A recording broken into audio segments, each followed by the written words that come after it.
Welcome to the Silvan Australia podcast, where we talk everything rural lifestyle.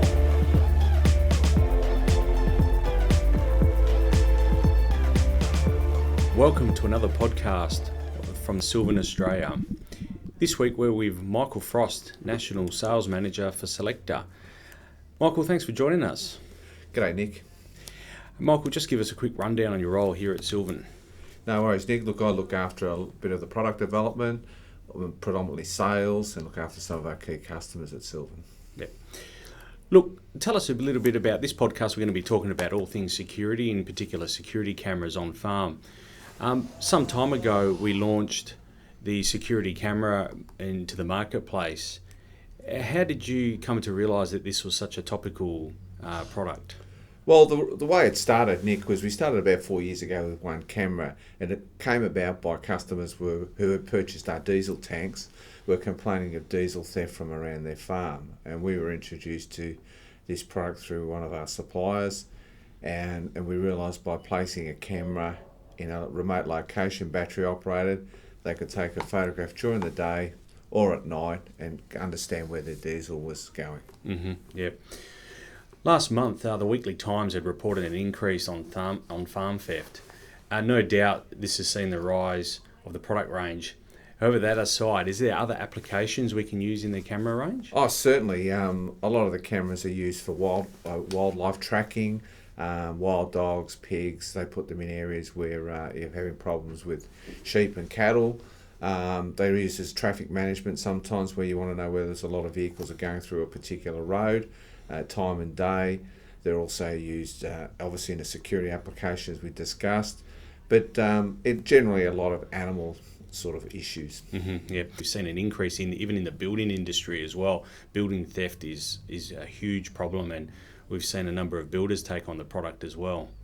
Yeah, look, and I can just talk from myself recently building a house and a number of items being removed from the site and loaned the builder a camera, which is now purchased. But yeah, we've seen that a bit of an increase there. But you know, Nick, the theft is a lot of the theft is unreported from what we understand. So the problem would appear to be far greater than what it is reported. Yeah, certainly. Can you give us a brief rundown on the different camera functions?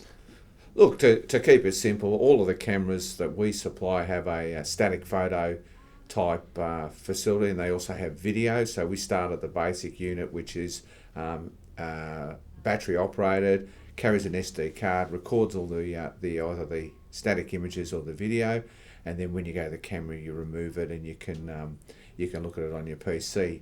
And you have it in a standard 60-degree vision, and then you go up to 120-degree wide vision.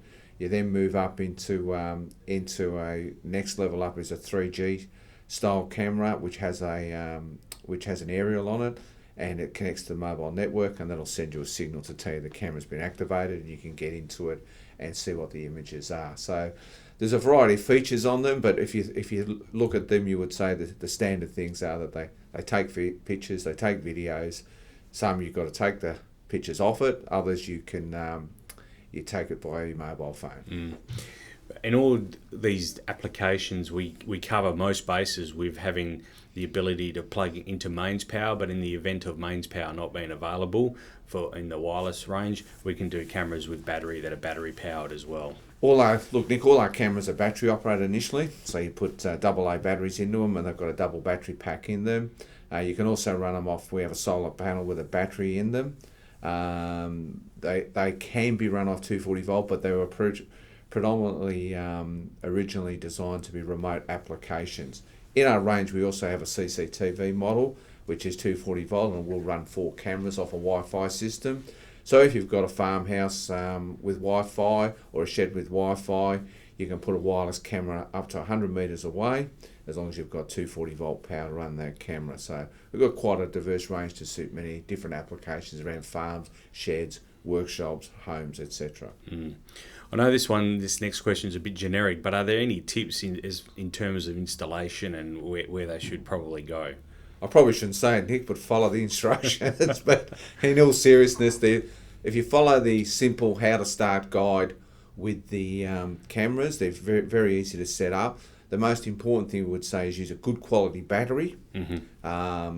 And also when you purchase a SIM card for the 3G, buy a good quality card. That's, again, you've got good coverage in your network area. There's sort of a few basics of them. And you should be trouble free for it. Yeah. The other things as well we should probably say is like not to put them in front of a tree that's susceptible to strong winds or moving objects as well, or places where your dog may roam or trigger the camera frequently. There's got to be a little bit of I guess common sense applied when we're mounting the camera. Oh, look, a lot of that's in the instructions. You've got to look at what your application is, why it's there, what you're looking for. And most people buy a security camera because they've got an issue with theft or things, people being on their property when they weren't there, or vehicles.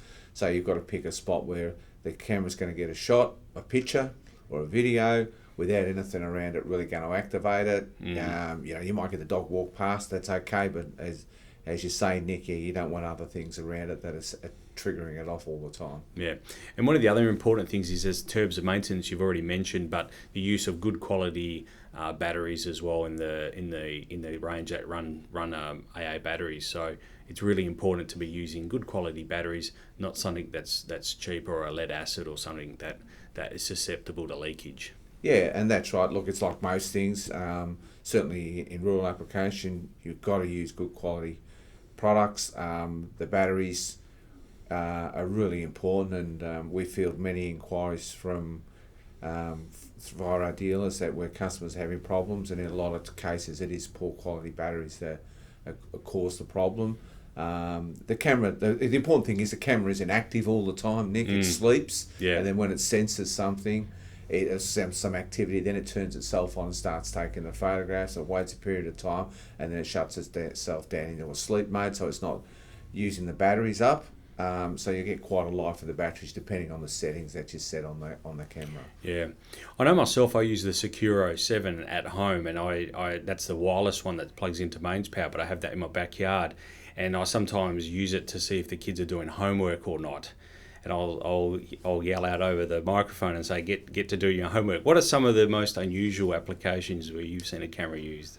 Well, look, I can be honest with you, Nick. I used it to check up on my dog.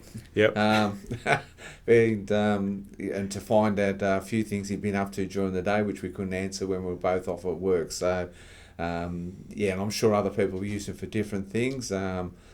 So far, a lot of people get an entertainment value out of setting one up and giving a few people a bit of a shock because this voice is coming down the line from 25 kilometres away. That's right. But it's a great product. It can rotate the movement, so you can move it around and see what's going on in a wide range of areas. You can listen in. You can also use the microphone, and it gives a great quality picture. So it's but importantly, you need to have a Wi-Fi to run it. That's correct. Yeah. So in terms of technology that we see coming our way, where can you see the camera range morphing over to? Well, look, we're seeing it again this year. We released the Secure Mini, so it's the same as the camera we introduced 4 years ago. It's half the size. So the whole future of these cameras is again smaller, more compact, more powerful, better video. Ability to conceal them far better, and like your mobile phone, your computer, get more for what you would have paid or for less. So that's what we're seeing. We're seeing further and further developments coming more with Wi-Fi, but certainly it'll be an ongoing area of development. I might add, Nick, just on that though. After an initial surge in the market of security products, the market is reasonably stable, but we feel that the problem is probably not as reported or is unreported, a lot of the theft, and we see that there is an opportunity for people to get hold of products relatively economically, and they can put them on their properties or their sheds or their homes and see what's going on when they're not there. Yeah, you raise an interesting point because the Victorian newspaper just this week came out and said that police have come out and actually stated that there is the amount of unreported theft is quite high. So they're urging people to please report all theft. And there's actually a campaign now in Victoria, Victoria Police, urging people to, even no matter how small the theft is, especially in rural areas, to report them. Yeah, look, you're right, but I think also with these types of products, Nick, is they work 24/7. So they're working at night, they're working during the day, and what's become apparent with some of the dealers and customers who purchase the product, users have purchased, is that there are a lot of activities happening on their properties at night that they're not aware of, particularly when they're not there or even when they're asleep. So it's not all just about farm theft, which is, it looks like it is a far bigger problem. Yeah. But it's also about understanding that, hey, someone was on your property at night when you were either asleep or you were not there, which is probably, well, from my perspective, would be very concerning for me. Definitely. Hey, Michael, look, thanks for joining us on the podcast. We really appreciate it, and we'll be talking to you soon, no doubt. No worries. Thanks, Nick.